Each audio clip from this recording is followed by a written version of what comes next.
जय हिंद। आप सबको 77वां गणतंत्र दिवस, भारत का गणतंत्र दिवस आप सबको मुबारक हो। हम बड़े बड़े कर्मयोगी, बड़े बड़े त्यागी, बड़े बड़े देशभक्त नेताओं के अथक प्रयास के फलस्वरूप आज गणतंत्र भारत में जीवित हैं, गणतंत्र भारत में स्वतंत्रता का अनुभव कर रहे हैं। स्वतंत्रता के साथ हमें स्वच्छंद नहीं होना है। स्वतंत्र और स्वच्छंद ये अलग विषय है। तो इसलिए आप स्वतंत्र अपने नियंत्रण में रहें, स्वच्छंद न बने, अपनी मर्जी के अनुसार न जाएं, आप अपनी मर्यादा के नियंत्रण में रहें।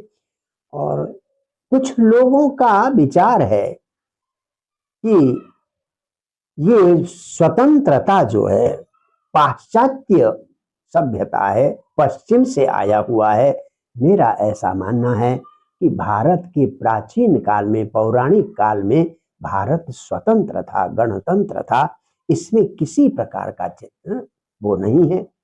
देखिए, पुराने जमाने में बुद्धिजीवियों को, ऋषियों को, मुनियों को और बुद्ध मनीषियों को ये अधिकार दिया था समाज ने कि अगर शासक गलत कार्य करता है तो उसे दंड देने का अधिकार उन ऋषि मुनियों। कैसे ऋषि मुनियों को? जो त्यागी थे, तपस्वी थे, वन में रहते थे, जिनका अपना स्वार्थ कुछ नहीं था, केवल परमार्थ ही जिनका जीवन था। ऐसे ऋषि मुनियों के हाथ में सत्ता की असली बागडोर होती थी। शासक तो राजा होता था, परंतु उस शासक पर शासन, उस शासक पर जो नियंत्रण किसका था?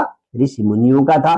देखिए कुछ कथाएं आप, राम ने ये जानते हुए कि सीता परम पवित्र है, परंतु प्रजाओं के कथन से सीता का परित्याग किया राम ने, केवल प्रजा संतोष के लिए, कि प्रजाओं में असंतोष ना आए। उसी प्रकार से राजा नहुष दुराचारी हो गया था, ऋषियों से पालकी ढुवाने की कोशिश करने लगा था, उसको सर्प बना दिया उन्हीं मनुष्यों ने, उन्हीं ऋषि मुनियों ने। और राजा बेन को तो मृत्यु दंड ही दिया।